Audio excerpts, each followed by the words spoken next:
Well, good morning, good morning, good morning. Welcome to another exciting episode of me riding my bicycle around Nakhon Phanom.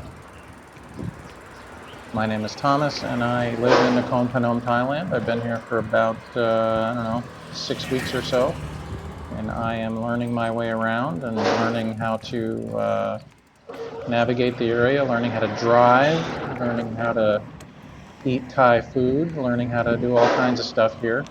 Every day I learn something new about what's going on here and how to manage myself and my life and my finances and all of that happy business. If you hear some noise in the background, I think there's some construction work going on around me, so I will apologize for that in advance. So one of the things I was thinking about today was I was having a conversation a few days ago with a friend of mine who, we were talking about phone service and what we do for phone service here in Thailand.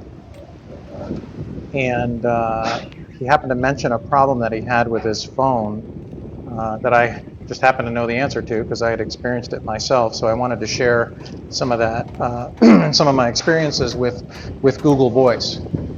So this is not going to be an all-inclusive, everything you ever needed to know about Google Voice. But I can certainly talk about my experiences with it. I've been using it for about a year. Actually, I started using it before I came to Thailand in preparation for coming to Thailand. So I knew that I was going to want a phone service that I switched my service over to Google Voice back in the States. So I can kind of talk about it from the perspective of, I set it up in the US, I've been using it for a while, and I have a pretty good sense of the limitations and kind of the pros and the cons of Google Voice and how it works and all that. So Google Voice is a VoIP or VoIP, Voice over Internet Protocol telephone service that Google supports, owns, whatever you want to call it. And Google Voice is free to use. And there's a number of ways that you can use it. There's a number of things that you could use it for. I'm just going to describe my experiences with it again and talk about how I use it and that sort of thing. So I set up my Google Voice account from the US before I came to Thailand. That might be important because I believe that in order to set it up, you have to be in one of the countries that it is supported in. Now, you can use it in other countries, but when you're setting it up, I can say in the US, you had to be in the US to set it up. Now, I suppose there's a way around that with a VPN. If you were masking your location with a VPN and you wanted to set it up from somewhere else, I think you could probably do that. But you may also need to provide an additional cell phone number that they text message to in order to verify that the phone that you're setting up or the service that you're setting up is actually in the US. I'm not sure about that. I was in the US at the time that I did it. So what you can do with Google Voice is you can do a couple things. Number one, you can have an additional telephone number. When you sign up for the Google Voice service, you can just get another number. And it can be in any area code in the US that you want. You can just have a different number. Now, why would you want that? Well, maybe you want to set it up as like a business number or a number that you give to people that you really don't want them to have your main phone number. Don't know why you would do that, but you could. So that's one reason. Another thing you can do is you can port your existing telephone number that you have, your cell phone service, from the cell phone provider that you're currently using in the US to Google Voice. That's what I did. So I had been using Mint Mobile, which I highly recommend. It's really great for the price. It uses the T-Mobile system in the US, and I had a really good experience with it. I used it for 2 or 3 years. You can't beat the cost. So I ported my number from Mint Mobile over to Google Voice.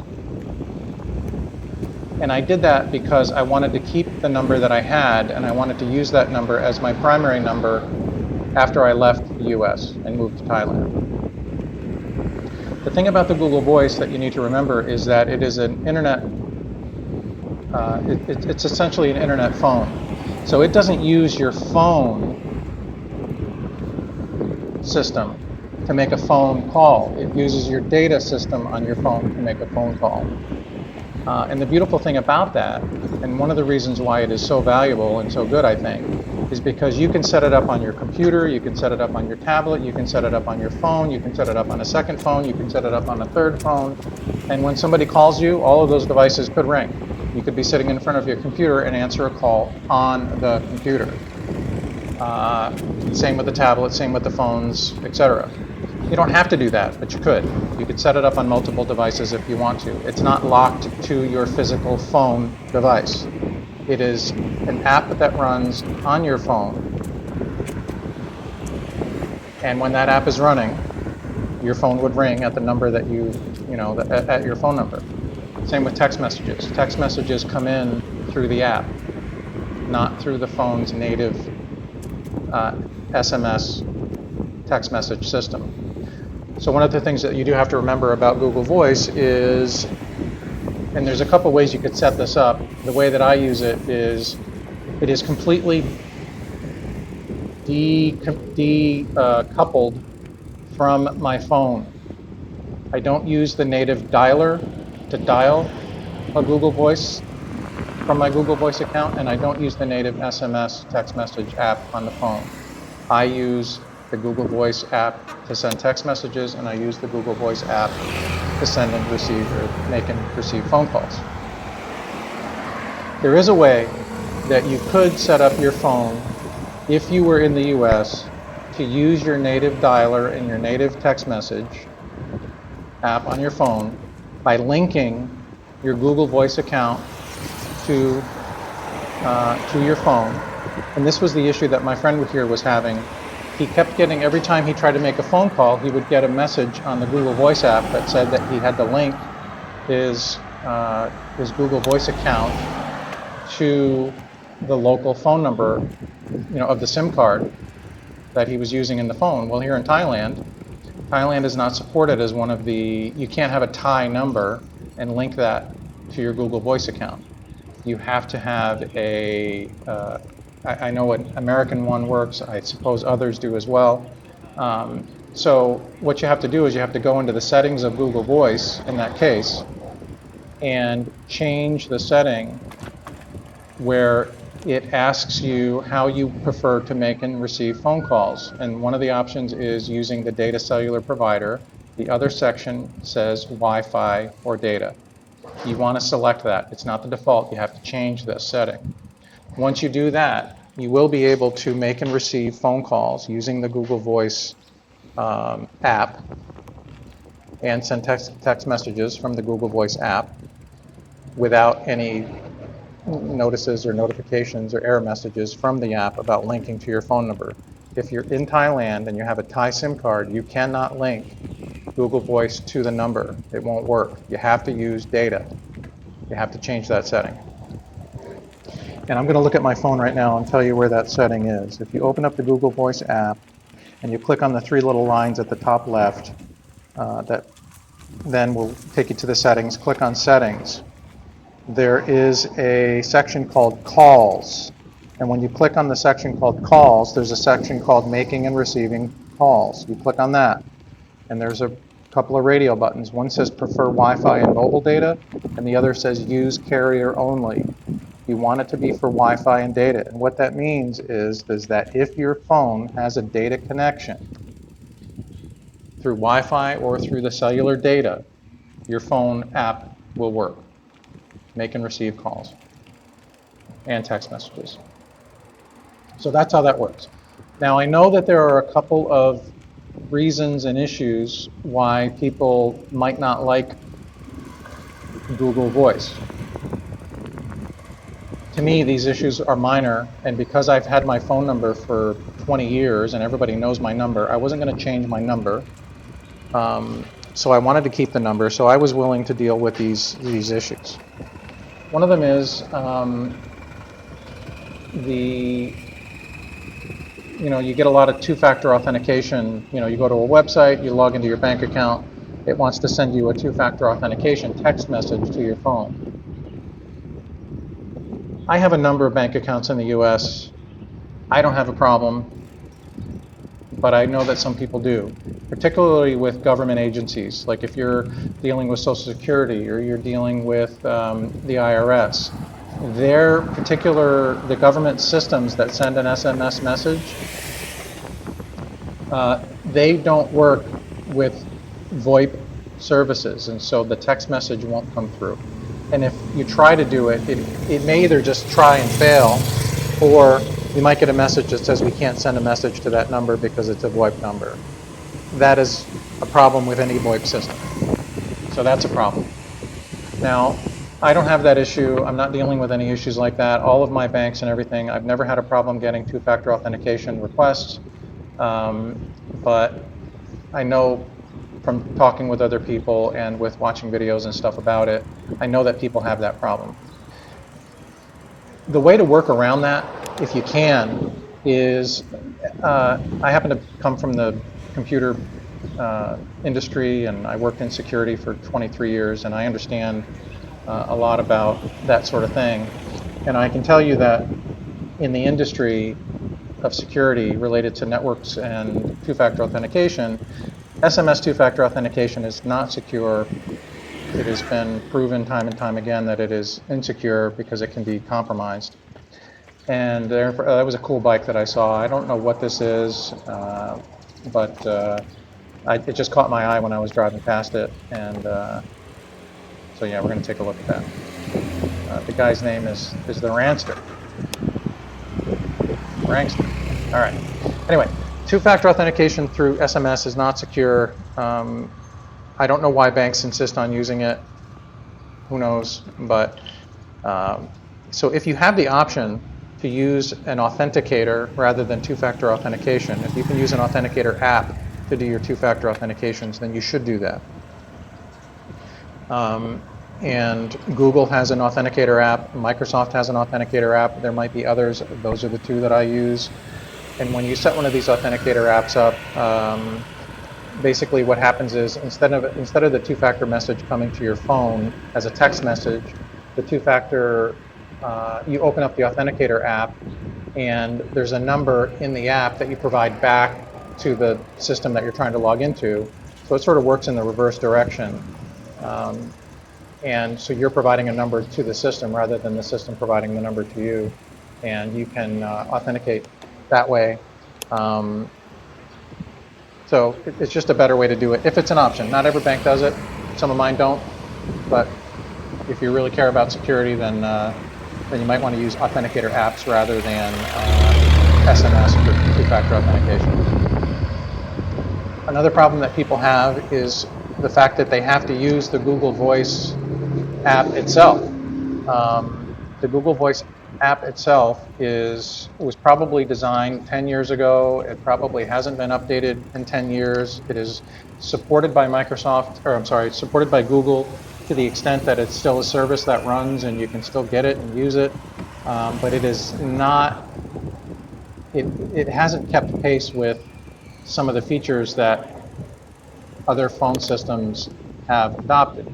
For example, you cannot use, the SMS does not do RCS messaging. RCS messaging is, hold on, I'm going to tell you exactly what that is here.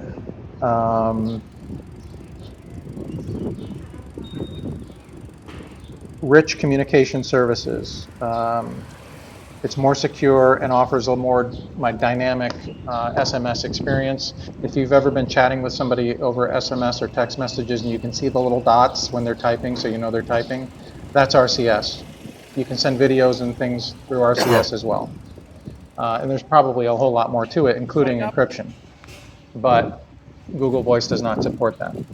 You can still send messages and pictures and videos, but you have to use the app to do it, and there are some limitations and restrictions. In the voice part of the app, when you're making and receiving phone calls, you cannot call someone and then put them on hold and call someone else and then join the calls together. You cannot be the host of a conference call. You can take part in a conference call if somebody else links you guys together in a call, but you can't be the one to initiate a conference call. So there's a couple of dialing issues. You have to have a good internet connection, and the voice service is really quite good. Here in Thailand, the cell service is absolutely outstanding. I've never had a problem. When I'm at home and the Wi-Fi at my house, if the bars aren't good, or if I'm up in a certain part of the house, it may not be a strong signal, and therefore the calls just don't work very well. I've had that happen. But generally speaking, the call quality is outstanding, and nobody should really know that you're using Google Voice. Nobody would ever know. When you call somebody, the number that shows up on their end when you call, it's the same. There's really no difference in the call quality or what they see, but yeah.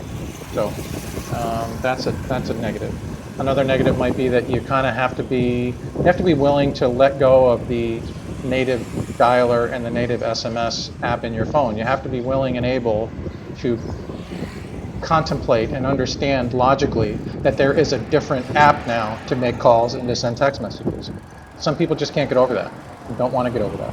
I use my phone, I know how my phone works, and I don't want to do something different. Well, if you're going to move to Thailand and you want to keep your number, you're going to have to make that choice.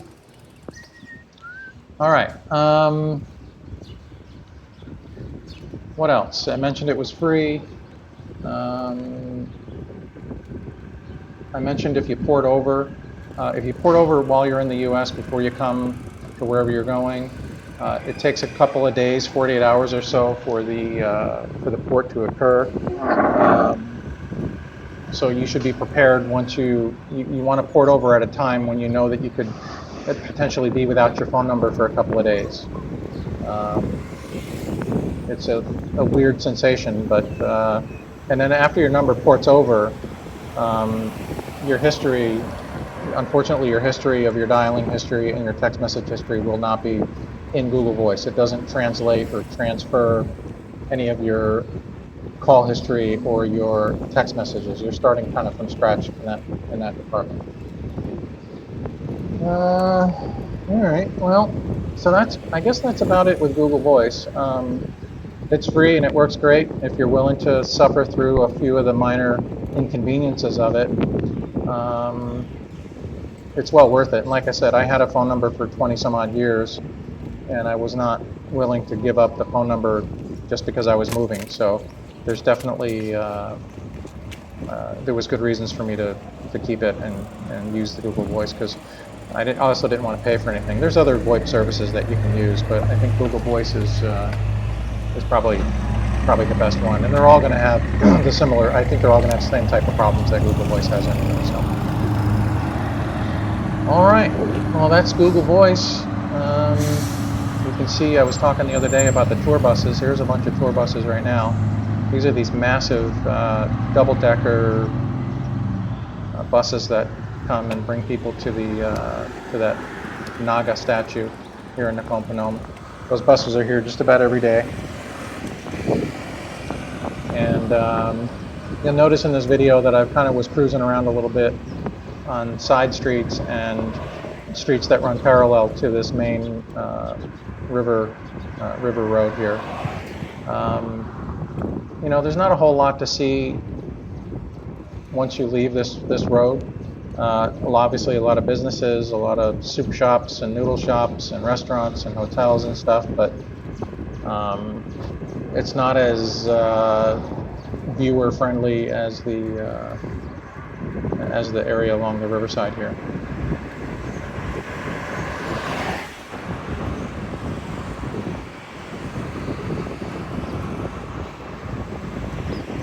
At some point, I think we're going to turn here. Go back down one of the side streets. I want to try this restaurant here on the right. It looks like it's a steak house. I think it might be Japanese.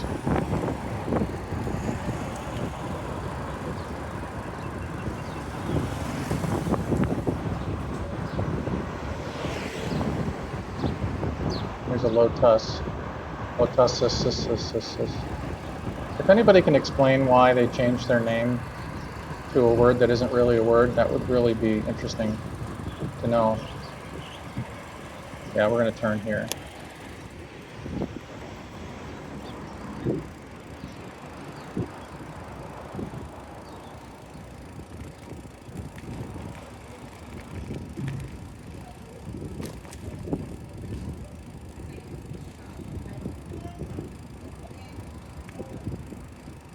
You can see the condition of the roads. Those large square concrete sections in the road that look like they come up. They do come up, like right there on the left. That's actually there's concrete sections that cover the water. I think it's the sewage system. So you got to be careful with those things because they can break. They could be broken. You could step in one.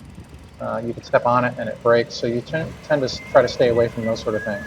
And the roads themselves, you know, like here's an asphalt road. This is probably going to be in pretty decent shape. The concrete roads, I don't know, they're bumpy and they're not super well maintained. But coming from the northeast of the U.S., where roads are constantly freezing and thawing, they don't have that problem. So there's no potholes usually. I mean, maybe there are, I don't know, but not like the ones that we see in the U.S. So this particular road is pretty good, but you just have to really be careful when you're walking and driving around, especially on a bicycle or walking. The sidewalks are really, really not good. Nobody really maintains them. You can see as you're looking around in the video here, take a note of the sides of the roads. They're really not a lot of space to walk sometimes. They're not necessarily flat, they're not necessarily level. Trees coming out, people in other areas, not necessarily here. People see people park their motorbikes there. It's all totally legal, no problem. People park their cars, no problem. In some places in Bangkok where there's just enough sidewalk to walk, but there'll be you know, stands and food shops and stuff on the sidewalk, so you have to walk in the road in order to get down the street. So, but this isn't so bad here. But you'll see areas where people are double and triple parked and all of that. You just got to be careful when you're walking around, especially because you just don't want to fall into a hole. And there's really, like, there could be a hole in that road right there that there might not be a cone there, and there's no requirement for them to put up a safety cone, really. So they could be digging a hole for the sewage line or whatever and leave a hole there and not put a cone up. So that would be bad. You don't want to fall into that.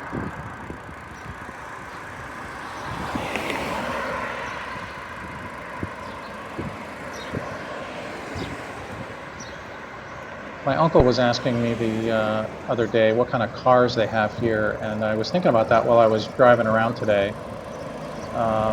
Someday I'm going to do a video where I ride around and tally all the different brands of cars that I see. It would be a tough job to do. There's a lot of cars, obviously, but there's definitely a lot of Toyotas.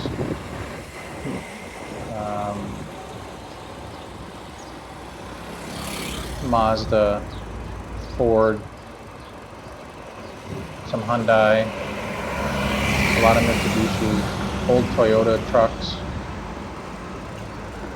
But I would say more than any other, it's Toyota. Here we're coming up on the downtown section again. That's immigration. That's the immigration office that I went to. Oh, that reminds me, we're gonna go past the other immigration office here in a minute. I mentioned in the last video that the immigration office, I was wrong about where it was located. I said in the last video that it was not in the place where I thought it was, and we're going to go past that in a second. There's the Naga. There's all the people coming to do their thing at the statue.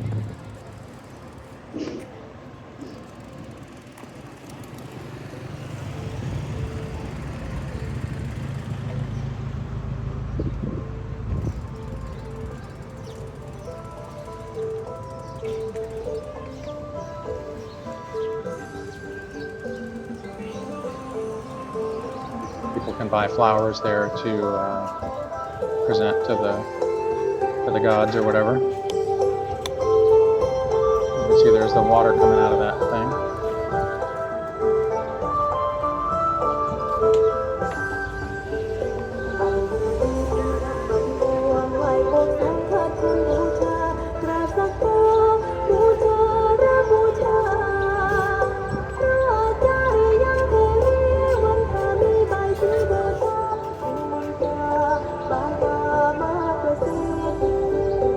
Can't really see it, but that table is full of, it's got flowers on it. It's got like juices and sweet things. I know that has something to do with the offerings and the spirits and all that. I'm not really sure what they believe, but there's always sweets and stuff at these tables.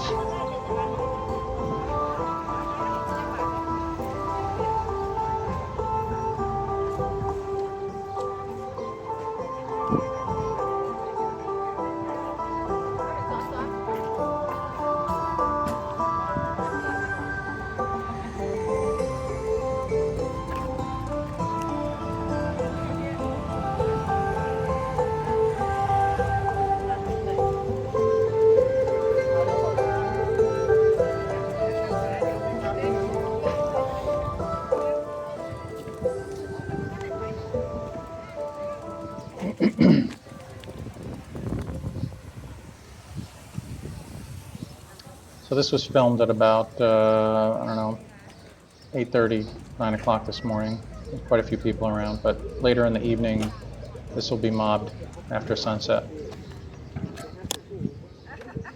These folks are taking their picture, and I wanted to get them all giving the thumbs up, so they did. สวัสดีครับ ขอบคุณครับ Goodbye. Thai people are super friendly like that. You can kind of mess with them a little bit, and they don't seem to have a problem with it.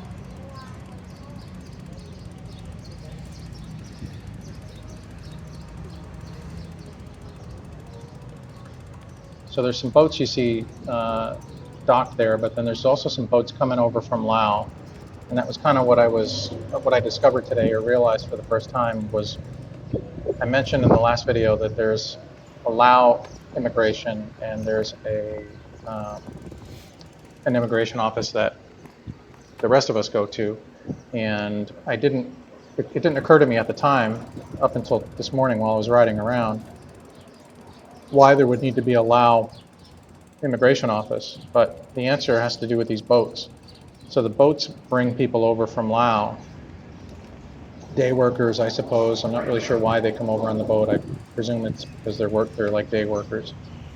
And they dock at the base behind the immigration office and then process through immigration right there on the river. So that building that's straight ahead off in the distance, that's the immigration office that I was talking about in yesterday's video.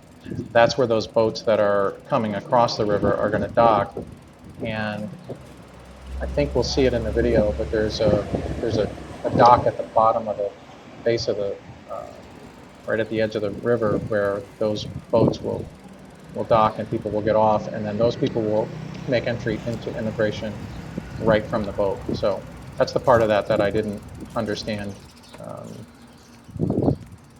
up until now. It didn't occur to me why there would be another immigration office, but when I saw this today, I realized what was really going on.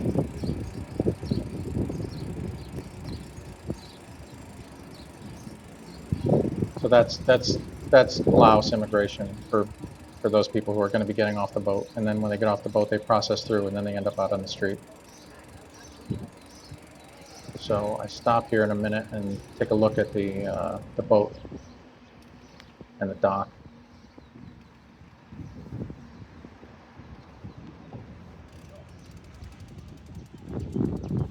So yeah, so that's a tour boat. But then that boat right there, that's the boat from Laos. That's the boat that has the people from Laos on it. And they will dock. I'm not sure if I show it, but they're going to dock at the dock there and then process through immigration. So yeah, so that's what that is. So